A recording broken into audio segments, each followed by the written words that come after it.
Hi, this is Malcolm Hawker, Head of Data Strategy at Prophecy, and you're listening to Experiencing Data with Brian T. O'Neill. You're now experiencing data with Brian O'Neill.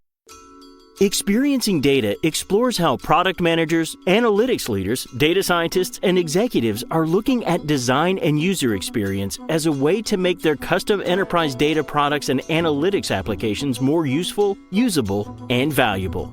And now, here's your host, the founder and principal of Designing for Analytics, Brian O'Neill.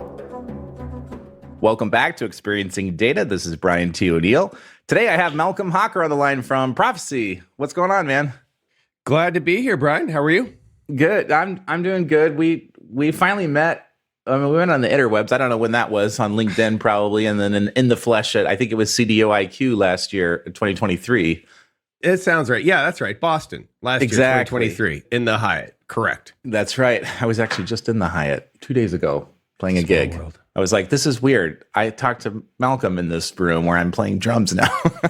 You were playing drums in the Hyatt? I was playing drums for a wedding. Yeah, I was playing a gig. And oh, that's cool. And I didn't even know. It's just like, oh, where's the gig and all this? And I go into the room. It's like, wait a second. This is where CDOIQ was. Anyhow, totally irrelevant to the podcast. But let's talk about data products a little bit. We've definitely gone back and forth. And I think we have a lot of alignment on, which almost was like, what am I going to talk to Malcolm about? Because I don't want this just to be like a hoorah session where we agree about it. Well, so when I was doing my questions, I'm like, all right, how do I get some disagreement here so I could dig into Malcolm's head and see if there's something in there that I don't know that we can share with listeners. But I wanted to broadly talk about data products, and particularly this idea of applying product thinking and design thinking to the work of building data-driven solutions. Is that even what your definition of data products is? And do you want to maybe start with that? Oh, gosh. Well, so I have a definition of a data product. Oh. We can start with that, and then we can go what we can figure out what we can kind of drill out of my cranium to create some excitement here today. Because I think you and I do broadly agree on a lot of things related to data products. But I'll tell you, Brian, my learning here has been a bit of a journey. Because as an ex-product owner, as a chief product officer, I ran a product organization for a software company. I have built and managed product teams. I've had product P&Ls. I've hired product managers. I've hired analysts. I've hired pricing people. I've hired UX, UI designers. So I'm a product guy, right? And when I hear the words product and data product and product thinking, my mind immediately goes to that world, right? Like product management. Oh, this is a world I know. That must mean they're thinking these things. And that must, when I hear somebody say data product, I just naturally assume that they mean things like UI, UX. Like they mean things like go-to-market. They mean things like lifecycle management. They mean all of those things. And it turns out that's not always what they mean. But it took me about a year to figure all of this out, and having conversations with people who are kind of data product people, having conversations with like data mesh people, having conversations with data fabric people, and having conversations with all these folks to understand, okay, when you say data product, you mean something completely different than what I mean. But anyway, my definition of a data product is something that is built by a data and analytics team that solves a specific customer problem that the customer would otherwise be willing to pay for. That's it. You're building something, solving a problem, and the customer would otherwise be willing to pay for it. That's it. But that definition confounds a lot of data people for a lot of different reasons we can discuss more. We definitely already share a lot. I have a notion of it's slightly different around paying for it. But the fact that I use this phrase that there has to be an exchange of value. Yes. Which could be giving up the old way of doing things. I'm willing to sacrifice my reputation, change my tool set or something, because maybe I'm not literally like swiping a card to use it, but the spirit of exchange of value has to happen. Like I will give up my old thing to use this new thing that you've made for me. I'm totally on board with that. Can you maybe unpack your thinking around that piece of it, this exchange of value, this otherwise willingness to pay for it? I will tell you, I came to that conclusion through comments you made on a post I had made previously about data products. Oh, and you were adamant about the concept of value exchange. And I ruminated on it a while, and I said, you know what? He's absolutely right. Because products for product's sake, if there's no exchange of value, if there's no concept of value, then what are we doing? Yeah. Right? It just doesn't matter. And I think that maybe I had kind of fallen into the trap that so many data people fall into, which is the idea that value is incalculable. That is like some sort of Gordian knot that cannot be unraveled. That value is this thing that sounds good in concept, but you just can't compute because the value of data is second or third degree. It's all indirect. There's no direct correlation between data and revenue and all these things, which are complete baloney. Because we all know that improving our data will improve decision making. We all know that improving our data will speed our business processes. We all know that improving our data will help transform our organization. So we all know those things. They pass the smell test. But then the minute you start getting into, okay, well, let's quantify it, data people start to have an antibody response and oh, well, we can't do that. That's impossible. Like this Herculean task that is simply beyond human science, which I just completely and totally disagree with. I hear the same thing. My general feeling is like you're getting lost in the idea of precision and not measurement. And it's a question of like, well, did we save the company $10 this year? Oh, of course we saved them $10. Did we save $100 this year? What are you talking about, Brian? Of course we did. What about $1 billion? No. So it's between $100 and $1 billion. Like, and gradually you could start to get some estimates of value creation this way.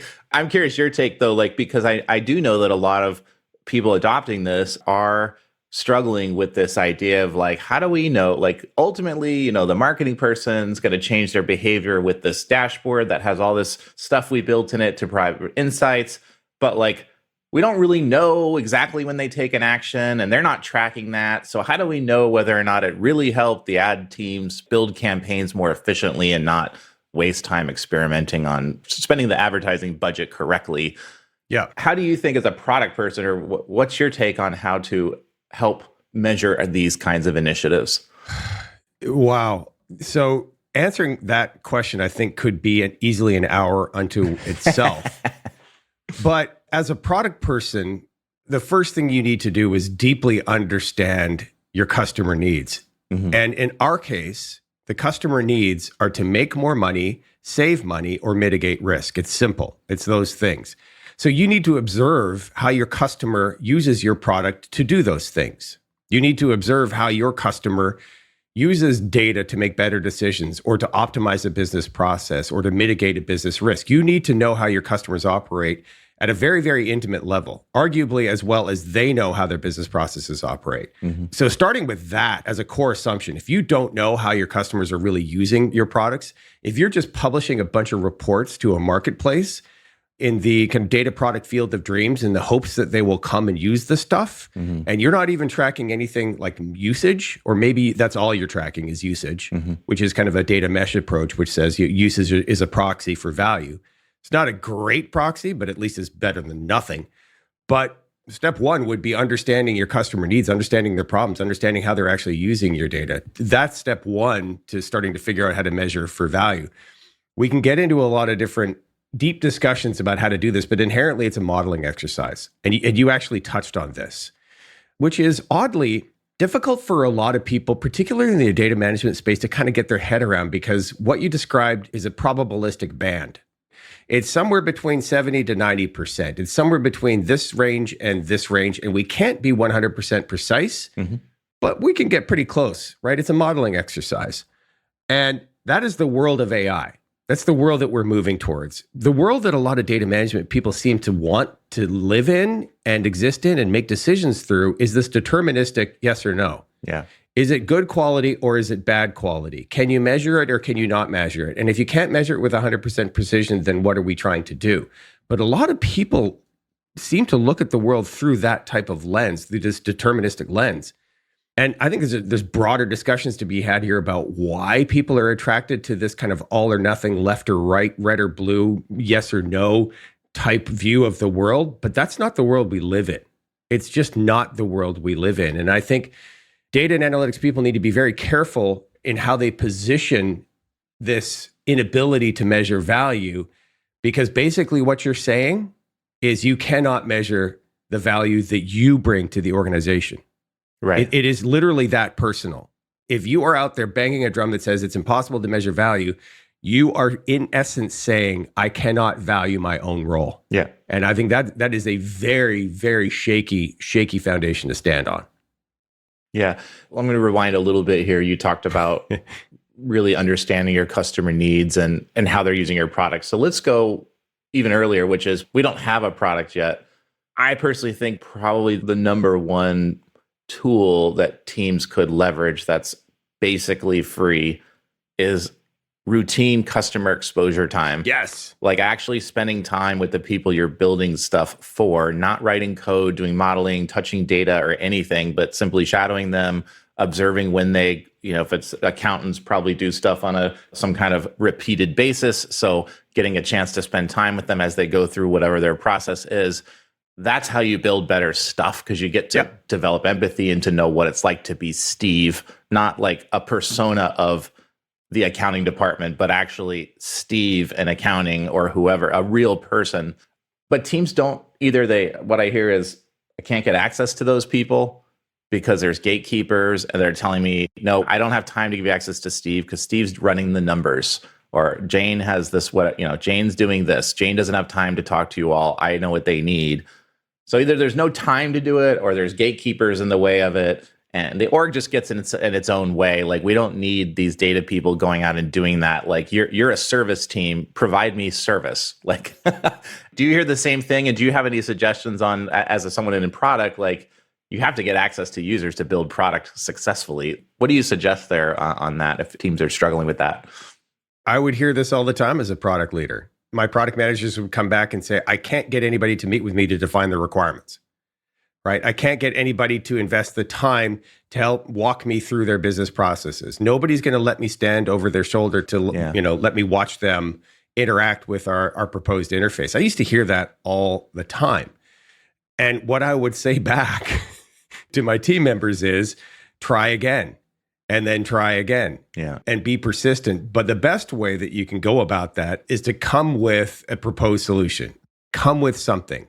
Come with a proposed solution to a problem and say, do you think that, hey, listen, I know you're really, really busy, but if we change this to do something different, do you think that could make a real difference to you? Or do you think if we added this field to this page, do you think that would make a real difference to you? Or if we changed our reports, do you think that would make your job easier? Mm-hmm. So be a problem solver, be collaborative, be somebody who is eager to help make your customers' lives easier. Yeah. You hear no when people think that you're a burden. You start to hear more yeses when people think that you are actually invested in helping make their lives easier. Right. And I know that sounds kind of nuancy and touchy-feely, but it's the truth. And I've been a product manager. I've had people tell me, go away, leave me alone. Where I've had to go back and do some mock-ups, throw together a fake dashboard in Excel, do whatever it is you need to put something in front of somebody that says, hey, if we did this, do you think it would make things a lot easier? Then you can get people engaged. Then they're either going to say, yeah, that looks awesome, or no, this is the dumbest thing ever, but at least they're engaged. Yeah.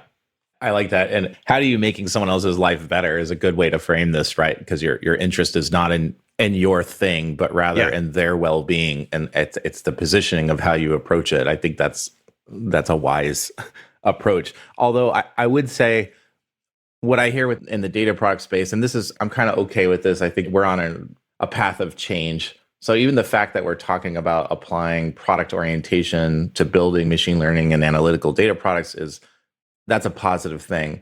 Yep. We want business value. And most of the time I hear that teams are taking data people, putting them into a product role. They then have to figure out, well, what does that mean exactly? Apparently this is a better way to do it. So I'm supposed to get these skills and then do my old job, but in this new way called product. So this person is now effectively go to market. They're the UX person. Yeah. They're the requirements person or whatever. Hopefully they're responsible for outcomes and benefits, which to me is really what a product person is about. It's not about the thing, but it's about the benefits the thing is supposed to deliver. Yeah. But what's missing a lot of the times for me is there's no sense of your user experience outcomes, which is, yes, we want to save money, mitigate risk, or make money. But to do that, if there are humans in a loop, then we have people's lives and feelings and all that stuff that you talked about. How do we make Steve's life better in accounting such that he will then unlock the value of the data in his reporting or whatever he's doing in accounting, which I don't know. But if we get to accounting stuff, right. But if we can make Steve's life better, then the business will unlock the value of the data initiative. To me, that's missing, because most of the time when I ask someone, they cannot explain to me what a positive outcome for Steve is with this initiative. They can't say it's super laborious for Steve to do X, Y, and Z. Steve hates this, as does his colleagues. We've asked them about this. They can't stand how much time they spend like aggregating the data before they do any accounting stuff. They spend a week putting together numbers just to get to the point where they get to do accounting. They would love to do accounting earlier, because that's what they were hired to do, is accounting. This is not conversation that I hear. What I hear is, we want to save money in the accounting department. Right. As if it's just a faceless, like there's not real humans in there. It's just this thing called the accounting department that doesn't have people in it. Maybe I'm the touchy-feeling one. I don't know. What's your take on this? Like, to me, the user experience question is still missing. And I don't understand how you get to business value if you haven't gotten past adoption. And if adoption has humans in it, like, don't you have to solve that first? Well, yeah, but this is a product, for lack of a better word, of a siloing of the data and analytics function away from the business. And we need to break that. We need to break it in a lot of different ways. One is we need to humanize our customers. Again, they're not stakeholders. They're not the business. They're our customers, and they have names. They're Steve, they're Joe, they're Amanda, they're Susan, they're whoever, right? And my job, Malcolm's job, is to make Steve's job easier. I exist to serve Steve. Like, that mindset is what you're saying, Brian, and I'm paraphrasing you, is that mindset is largely non-existent. And I would agree with you. It is largely non-existent because we convinced ourselves in the data and analytics world that it's data first. We put data on a pedestal. We've developed this mindset that the data matters more, as much or maybe even more than the business processes. And that is not true. We would not exist if it were not for the business. Hard stop. Yeah. And we could have an interesting conversation about, well, you need data as fuel. It's the gasoline to the tank. Maybe, but the business would figure it out without you, right? The business would figure it out without a dedicated data analytics function. And the idea that data is equal or more important to the business is wrong. And that's the mindset we need to break. Where we need to go to is a service-based, customer-based mindset where we exist to serve. And if we can get to that point, that we exist to serve, we can get to that point, then we can start humanizing our customers again, instead of just calling them the business. When I was an analyst, I would hear the artifacts of this mindset over and over and over. I would hear things like, they just don't get it. I'd hear things like, you can lead a horse to water, but you just can't make them drink. I'd hear things like, they just don't care about data quality. They don't care about how important the data is. I'd hear it over and over and over again. And to me, this was all evidence that, wow, we've lost our way. We don't exist to serve. We exist to make data better. And newsflash, nobody cares. Nobody cares because they are executing contracts. They are delivering finished goods. They're making products. They're doing R&D. They're doing whatever they need to do in order to get their jobs done. And the way that we break all of this and the way that we make the pivot is we become a service organization. And we find a way within ourselves to pivot our mindset away from data being the most important thing to the business being the most important thing.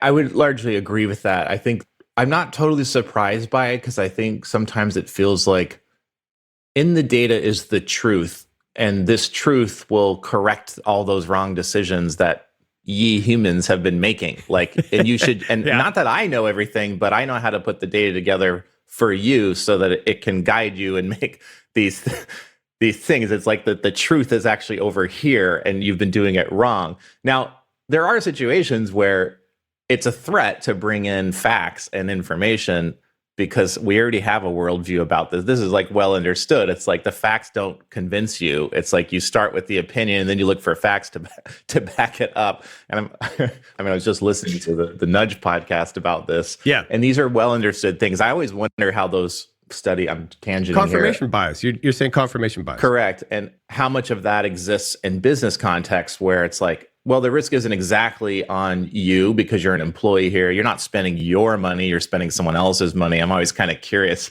how much those biases exist in a business context where you're making decisions not for yourself. Yeah. But I think some of that probably still exists. And we have to understand that bringing in facts and insights might challenge somebody in a way that they're not ready to be challenged. So like the way we deliver that, the experience of the product, or not even just the product experience, but is this solution solving a problem that they have? Because if Steve doesn't think he needs help with doing the accounting the better way, right, he's probably not going to use it, even if the facts would support changing it.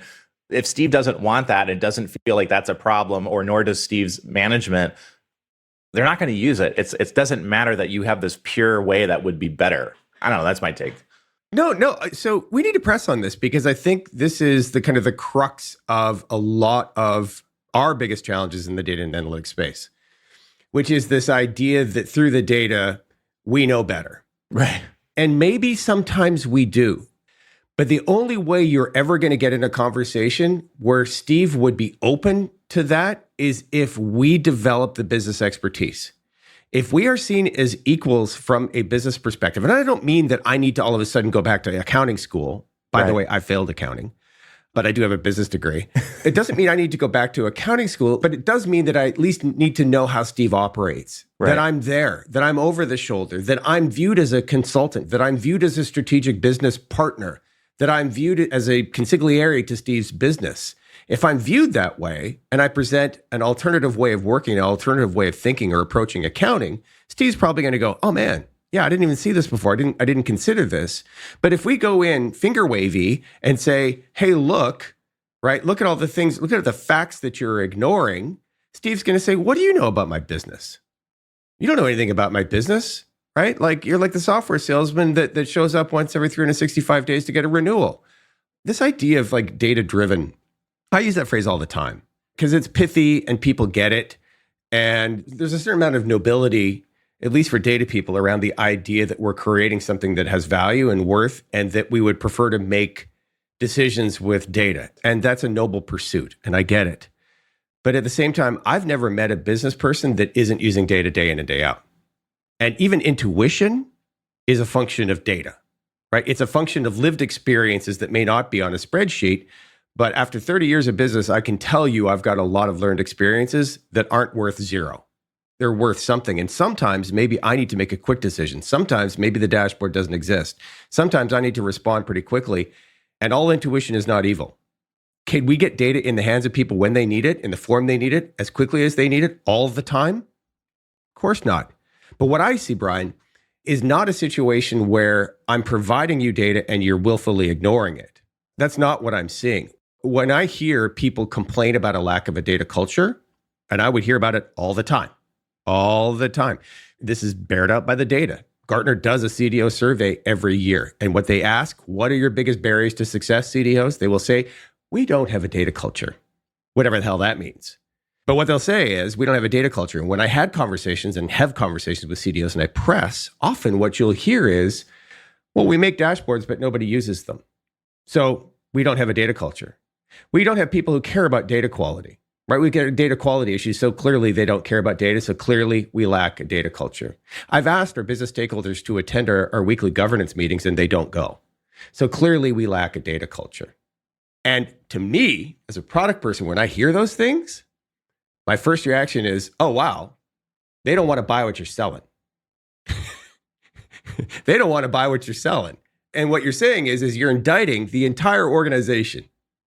When in reality, maybe you make a poor product. I have the whole thing with the data literacy camp and all of this. It's not to say that maybe all of us, except the people listening to the show, could get a little bit better at data stuff and understanding how to use numbers. And that's all great. But if the answer to your problem is that the problem is everybody else. And that's my issue with the data literacy. It's like, well, if only everyone else would get training on this thing so that they could understand what we're doing, then all this value would be unlocked. And so I'm totally with you there. They're not supposed to be thinking about data governance or master data management, or exactly. like that's not what you want your accountants thinking about when they're doing their work. That's supposed to be like oxygen. Like Slack just works in the company. We don't think about like, oh, is it secure right now? And oh, is it working? Is it fast? Like we take this stuff for granted. And I hate to say it, I think a lot of this data stuff should kind of feel invisible in that way too. It's like this invisible ally that you're not thinking about the dashboard. You just access the information as part of your natural workflow when you need insights on making a decision or a status check that you're on track with whatever your goal was. You're not really going out of mode. It's like, now I'm thinking about the data team, and I'm thinking about you're taking that person out of their flow state in their job, whatever it is that they're doing, the customer, and you don't want to be removing. You want to keep them in their flow state as much as possible. I guess I'm soapboxing here a little bit. Apologies, but no. And this is a box I will happily stand on with you.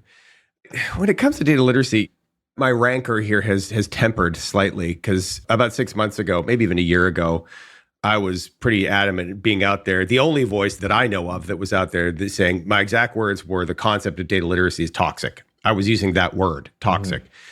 And my perspectives have tempered a little bit. I've become friends with Jordan Morrow, who is a wonderful human being. He calls him, I don't know if it was him. I'm not sure he quotes himself, or somebody quoted him, the godfather of data literacy. He wrote the book, Be Data Literate. He's a wonderful human being. He's trying hard, and he's trying to advance the data and analytics function. But that aside, Jordan's book, if you read his book, as I have multiple times, I mean, the underlying premise of data literacy is that companies are not getting as much value as they could from data and analytics because people consuming them lack skill. Now, there's a skills gap. The exact word in Jordan's book is there's a skills gap. So when he used to work for a company called Click, he commissioned a survey, and the survey found that there was this skills gap. And if we close the skills gap, eureka, angels will sing, and companies will see the value in data. Again, as a product person, when I think of the idea of training, and that's all it is. Sorry, folks, it's training. Yeah. Okay. When I think about training, I think of training as a go-to-market function, right? I think of training as the thing that facilitates and enables, but it's not the be-all and end-all. It's one motion in a product management process. It's one motion, and it's an important motion. Don't get me wrong. We need training where it's appropriate, but it's just one motion, right? I go back to, the things you were talking about. Let's go back to user-centric design. Right? Let's go back to requirements definition. Let's go back to problem solving. Let's go back to value. Like, go back to those things. If you've checked all those boxes, if you feel like you honestly, truly have checked all those boxes, like you know your customer's business, like you have a UX person, you have a pricing person, a value person, I call it a value engineer. If you've done the work, if you understand the requirements, if you've built a tool that is easy and intuitive, solves the problem, and you still need a little bit of training, hey, great. Knock yourself out. But I used to talk to CDOs all day long where they would have all those problems. People not using the dashboards, don't see the value in data. They've gone and bought their own tool, whatever it is, right? All of the symptoms of what many of us call a lack of a data culture. And I have those conversations and I'd ask, well, what are you doing? Answer, we're doing data literacy. And then I would just facepalm like, oh my goodness, why don't we focus on some of the other things as well that we know can help? Because product people like me are like, okay, having a more intuitive, easier to use product that is solving a need, that sounds like a good thing to aspire to. Amen. I mean, even you were talking about training as a normal function of product. And for me, as a designer, I cringe because I'm like, if we need training on this thing, we still haven't done a good enough job. Now, I think there are exceptions to that where there might be some because it's a paradigm shift in how things used to be done and people understand the value of it, but they need to introduce that. But I think like change management, training, the more you're relying on that, the more you haven't done the work up front to simplify it. So you don't want to rely on that because training is usually a tax unless the learner is heavily invested themselves in the training. You don't want it done to them. Like education is not done to somebody. And that like we're all going to now take data literacy with Jordan Morrow. And again, if there are teams that want to take that and they are invested in getting better with that, amen. And it's good to know that we have people that can provide that kind of training. But if the people learning it are not invested and it's being told that Steve in accounting now needs to go take a data literacy course, that he doesn't want to take, that feels like I already know what I'm doing. I've been doing this for 25 years and now I have to take this course to make their life better. Like, I don't give a shit about. Right. Like name a mandatory corporate training that you've ever been excited about. Right. Or that you can remember right now. Well, right. But beyond that, name another area other than maybe HR where you're talking about legal and regulatory requirements around a safe workplace or other things where you are legally required to train your employees about certain things. So that aside, name another department that requires training on methods and processes used to do accounting or procurement or recruiting for HR. Like, some of the job postings you write are just really impossible to act on. So we're going to make you go through some mandatory training to how to better write job postings, right? That's just one example, right? Or we've heard a lot of people complaining about the types of office supplies that we've been purchasing on your behalf. And you don't really understand that these are the top tier office supplies. These are the best of the best. So you're going to go through office supply training. Like, at the risk of sounding a little glib, I mean, that's kind of what we're saying, right? Like, we're gonna force you to understand how the sausage is made so you can better understand the value from the sausage. Yeah. And this gets back to your point, which is I completely agree with. The need to train could arguably be viewed as a shortcoming, a poor design. It absolutely is. The whole field of user experience design largely came out of the people that used to write the training manuals. And they realized, man, if we had just gotten involved earlier, we wouldn't need to write all this documentation trying to explain how to do these convoluted things. Gradually, those people started to move upstream, closer to the beginning of the product instead of being at the end of the production line, to then go and explain how to do it. And this was one of the births of this whole human factors and user experience perspective. Yeah, how many people got trained on this thing, right? You just held up an iPhone since we're audio only, sorry. but that's okay. Sorry. But I use that as an example in a lot of the presentations I give related to data products. Yeah. And maybe an extreme example, but I think an appropriate one. There are toddlers that use iPads without any training. Right. I have one of those, and I can attest to what you're saying. Well, there you go. But I think I mentioned early on that I've been on a bit of a journey, a data product journey, and I knew where I started. If you look at kind of the data products on a spectrum, left to right spectrum, I started on the extreme right, which is like data products as a finished thing that deliver value, that solve a specific problem, that, are easy to use. That I started way, way, way over there on the right-hand side of that spectrum. What I've come to learn, though, is that at least through the lens of how people think about data products and define them, at least in our world, there most certainly is a spectrum. There's all the way right, which is where I am. And then there's also all the way left, which is a world that is increasingly known to me because I've been learning about this. But there's a whole group of people out there that think a data product is, in essence, what I would call a raw material. A data product is something that is, you could arguably use the phrase shift left, get closer to the applications, but a data product is this thing that is discoverable. And the whole purpose of it is to enable scalability of a data management function or an analytics function. That is its purpose, is to deliver scalability. It is a raw material that can be used across a number of different use cases and a number of different platforms. It can be used for analytics. It can be used for ML. It can be used in an API. It can be used for in an operational use case. It can be used for anything. But the whole purpose of it is to enable scalability of a data management function. To me, that's not a data product. Yeah. It's literally a raw material. But a lot of people think of data products that way, as this kind of input to something that would eventually become a product. Right. But it's an input, and it is the kind of the lowest atomic chunk of something that could be consumed by downstream systems or processes. So a lot of people think that way. Oh, absolutely. Full agreement. Yeah. I was recently, I was in London last week. I did a presentation with a guy named P10 Strengthold, who wrote the book, Data Management at Scale. It's an O'Reilly book, very successful book. And when he describes data products, that's kind of where they are, over to the left. The data mesh, certainly sees data products over towards the left, although they bleed a little bit more to the right because there is a kind of a domain centricity there. I mean, there is the concept of meeting customer needs, and there is the concept of some form of value. So it's a little more right than left. But there's a whole bunch of data engineers out there that see data products as something that I would never consider a product.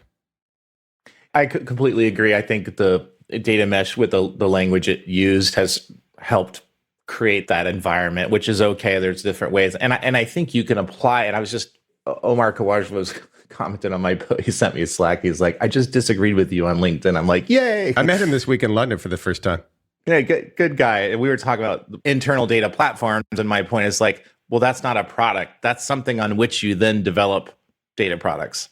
It's a platform. It's an enabling function, but it's not a product itself, nor are the things on the platform, such as this, here's a customer data bundle that has good governance in it. It's secure. It has the right privacy stuff in it. It has SLAs. It has all this stuff that's been refined into it. And it's like this little orb sitting on a shelf. And you can take the orb off and connect it to your thing that's downstream. And then you have this thing that's downstream.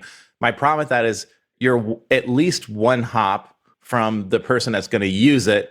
Again, this assumes that a human in the loop has to do something before costs are saved, money is made, or risk is mitigated. There has to be some usage. So you're still a hop away. Yeah. And you can still apply good product thinking and even design to how we build the platform and all of that stuff. I think that's okay. But I'm trying to champion this idea that, especially with machine learning and AI and all the potential that unlocks, is that the people that are in charge of building those kinds of solutions need to be connected to the business and to the users of these things. And we need to be thinking more like product people, which means the benefits creation has to be the primary thing that is your job. So if you want to put a product title on your hat or shirt or whatever you're wearing, benefits creation has to be there. And benefits meaning at the very end of the chain where the rubber touches the road, where the human in the loop is going to finally interface, dashboard, application, whatever the thing is, that's where it matters. You work backwards from that point. That to me is the essence of the product thing. Everything before that, it's like, great, you practice some good stuff, but that orb sitting on the shelf is just a cost. It's still a cost right now because it's not been taken off the shelf and put into something that then created value. It's just an orb. It's a cost. There's a bunch of money stuck in that thing right now that we want to multiply somehow. And all those things, those orbs, I like that. Taking that approach is good, but there's not a lot of product managers who are deeply ingrained into their supply chain. Yeah. They're giving requirements to the supply chain, but somebody else in the supply chain is actually doing, procuring the goods, creating the bill of materials that have the list of all the orbs, right? Right. The bill of materials becomes the raw inputs to the product. Now, are there product managers who kind of care about that, who influence that? Most certainly. If I'm making an iPhone, right, I want the best components possible for it. I want the best orbs possible for it. And if the orbs break and our return rates are high or our customers are unhappy, well, then we got a problem. We need to fix it. But those materials are not products. They're materials. But, data people, a lot of us kind of are basically librarians. And we want to put things into classifications that are logical and work forwards and backwards. Right? And in the product world, sometimes they just don't, where you can be a product and be a material to a subsequent product. But the point you made is the key differentiator. It is value delivery to an end customer. That's it. And if that's not happening, end customer. And if that's not happening, then it's not a product, it's a material. But it's hard for data people to get their head around that because it doesn't fit like this kind of classic ontology, like the Dewey Decimal System or a SIC code or a NAICS code. It doesn't kind of fit into those types of paradigms. And for a lot of data people, the idea that one thing can be two things is hard because it breaks models.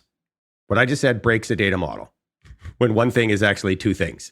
Then you would say, a data person would say, well, it can't be. It has to be two things then, right? And that's how data people think. They think in models and they think in structures and they think in hierarchies. And when one thing could actually be two things, this phone that I'm holding up could subsequently be a material into some other finished product, maybe a robot that was using the phone for its eyes, for example. But that idea that one thing could be two things at once it kind of breaks the logic of a lot of people, breaks their brains. Well, if anyone's still listening to this episode. Of course they are, man. This is electric. I will say, coming from the design perspective, and I've joked about this before, so much of the conversations that I have and just the things I hear about in the wild in the data community, you could literally just erase the word data and insert design, and people would be complaining about the same stuff, which is like, Yeah. the organization doesn't understand design. That's why they don't get why we need to go do this stuff. They're design illiterate. You could just literally fill in the blanks with this kind of stuff.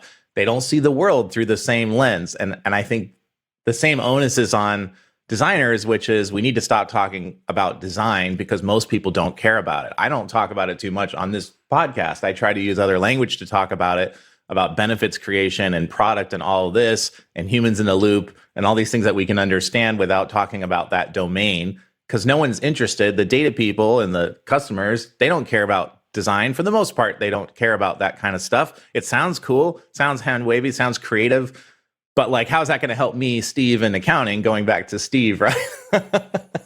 My point is, when you talked about ontologies and thinking about things in structures and all of that, I think we all bring our bias about the world into the stuff. And I guess one of the most useful things that I learned when I really worked with the best designers and the best product people was like this real idea of empathy, which is just like taking off your own hat and being able to see the world through someone else's perspective about why they think the way they think, and just not bringing your own sand to the beach. Like, you got to leave that stuff parked at home and just try to see it through their perspective. And being able to take that off made me such a better designer and a consultant as well, because I'm not trying to push my agenda on them. I'm just trying to see it through their perspective and then use my skills where appropriate. And I'm hoping data people can leverage this as well, because I don't think most people think this way. And if you're analytical, it's hard to imagine that they couldn't, because you can you can kind of like compute why it makes more sense to think this way. Like, it's hard not to think that way, you know. And I can realize that, not being one of those people. I can understand why data people think of the world this way, because I've talked to so many of them and listened to them, and I try to develop their perspective, even if it's not mine, you know. The good news is that we can all think this way. Right. And going back to what I said probably 30 minutes ago now, I think the key to unlocking this is a mindset shift. And I had said kind of taking more of a service-oriented perspective. I think that is huge. I think you said empathy. Couldn't agree more. Yeah. Another thing we need more of in the data world is a belief that our customers have positive intentions. People aren't out there to make your job harder. Right.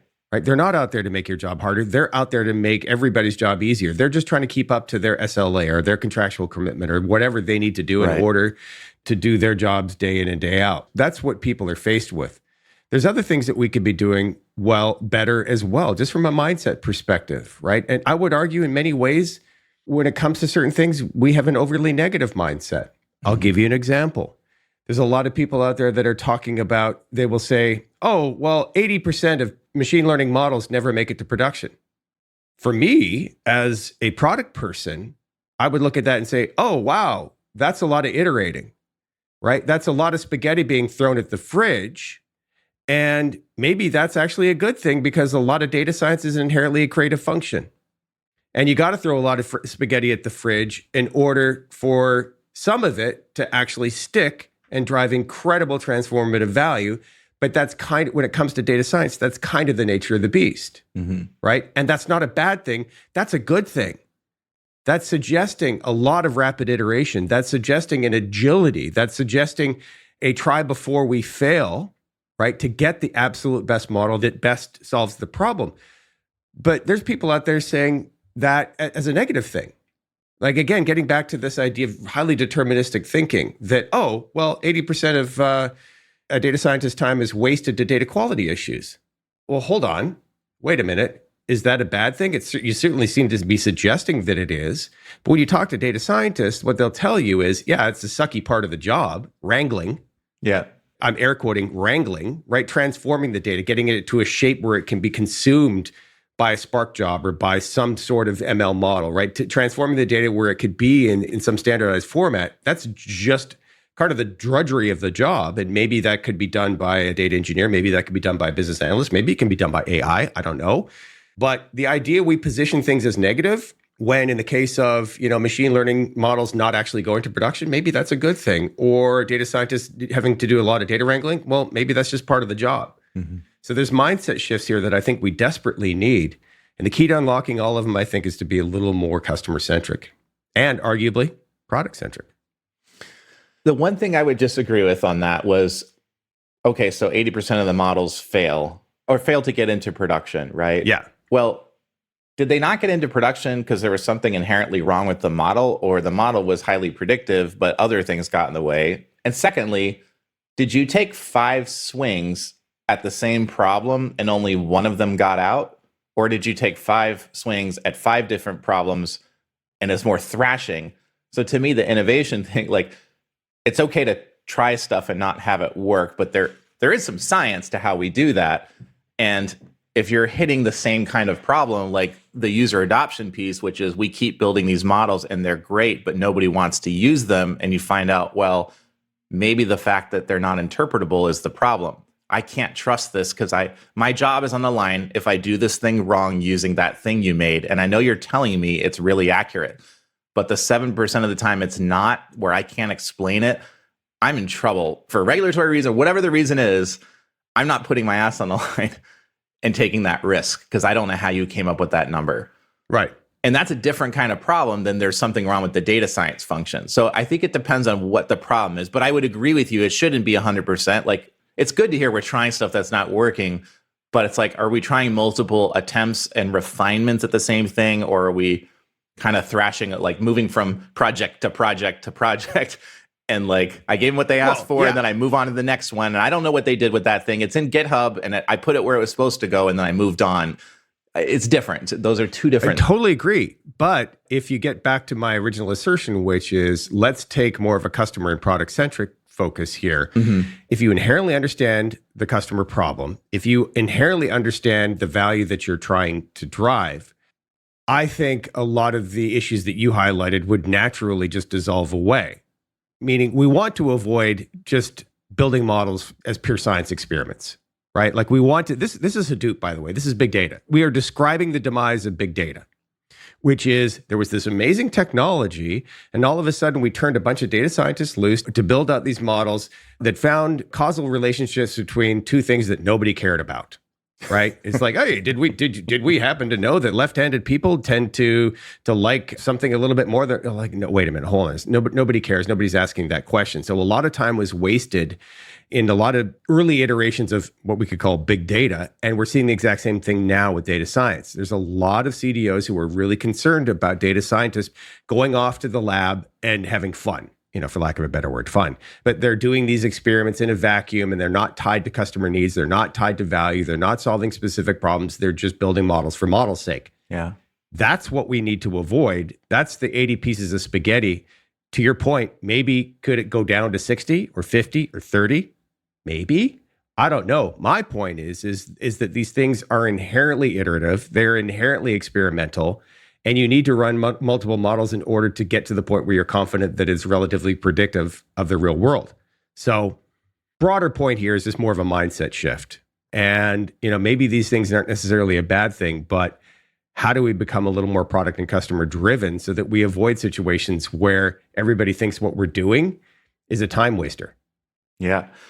Some closing thoughts here. I want to give you the last word, but do you think this, I'll call it our perspective on this, since we tend to agree on a lot of this here, is this still a heavy minority viewpoint? Absolutely. Is any of this changing, or is it mostly like there's just camps and people are in the camps?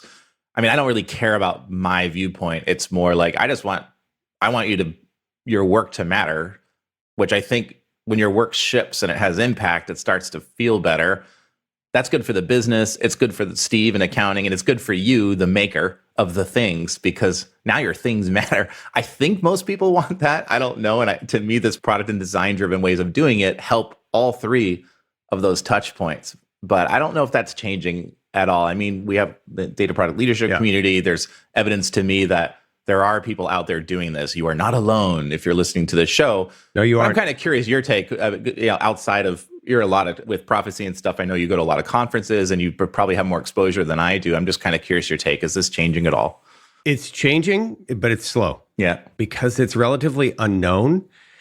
And it's a competency, meaning product management, is a unique competency, frankly, that most data people just don't have. And a lot of them wrongly assume that it's something that you can train your way into. Can you train to become a great product manager? Yeah, but there's a lot of really great product managers out there. Can you train to be a product leader? Yeah, but there's a lot of great product leaders who are already out there. So I think we got a lot of work ahead. I'm hearing positive things. I was just in London last week, and I had a lot of people walk up to me and say, hey, I appreciate a lot of the things you say related to data products. You've got some fresh perspectives here. They seem to make sense to me. And we are investigating hiring a value engineer. We're investigating hiring a product manager. We are interested to learn more. We want to learn more. We see the promise here. But I think we're in very, very early days, and people like you and me need to keep the pressure on because there's goodness here. I know there's goodness here. The same old is not moving the needle, and we need to move the needle. Yeah, amen to that. Where can people talk to you, follow up with you? Also, what the heck is prophecy for people that don't know? What is that? I know we didn't really talk about that, but I wanted to give you a chance to say something about what prophecy is, because it's not really a data product thing. It's this is kind of ancillary to your orthogonal to your work there, but just give you the last word. It is and it isn't. So Prophecy does master data management, MDM. So Prophecy solves the single version of the truth problem. If you've got data silos around your organization with Joe Smith, Joseph Smith, J.S. Smith, J.N. Smith, and you don't know if that's one person or four people, that's the problem that Prophecy solves. And when we solve that problem, arguably what we create is something we're calling a consumable master data product. It's governed, it's discoverable, it's curated, it's accurate, it's trustworthy. And it is something that could drive value for your organization. So that's what Prophecy does. You can find me on LinkedIn. There's only 3 Malcom Hawkers on the planet. I'm one of them, if you spell my first name correctly. But if you search for Hawker, Hawker, and you're in the data world, chances are pretty good I'll come up high on the list. I would love to connect with you. I'm sharing what I know every day on LinkedIn. I'm a rabid poster. I'm sharing information on YouTube. I'm sharing it through a podcast, CDO Matters. Just like this amazing podcast I'm on today. So if there's another you'd want to add to your subscription list, CDO Matters. But would love to connect with you on LinkedIn. That's the best way to reach me. If you're a rabid poster, does that mean you have rabies? No, it's a metaphor. No, okay. I'm it's my passion, my fervor. So they won't get rabies if they follow you, is what you're saying. Well, no, and if they follow me, I promise you, I'm not in the business of monetizing your community. I'm in the business of helping provide insights and share best practices, what I've learned over 30 years in business. So yeah. No, I enjoy your posts, and I think for this audience that's listening, if you're looking for more perspectives on this from someone who's actually been a CPO, a chief product officer, and done this, and now is in a data strategy role, I think there's a lot to connect. You can connect those two worlds together and maybe use language that I can't. So go check out Malcom Hawker on LinkedIn. Thank you. Much appreciated, sir. Well, it's great to talk to you, Malcom, and maybe I'll see you this summer. Are you going to CDO IQ this summer? I'll see you in Boston. Oh, cool. Yep, I'll be there. I'm giving a talk there, so I'm looking forward to catching up, and let's grab a drink or something too. Sounds great. Thanks so much, Brian. Take care. We hope you enjoyed this episode of Experiencing Data with Brian O'Neill. If you did enjoy it, please consider sharing it with the hashtag #ExperiencingData. To get future podcast updates or to subscribe to Brian's mailing list, where he shares his insights on designing valuable enterprise data products and applications, visit designingforanalytics.com/podcast.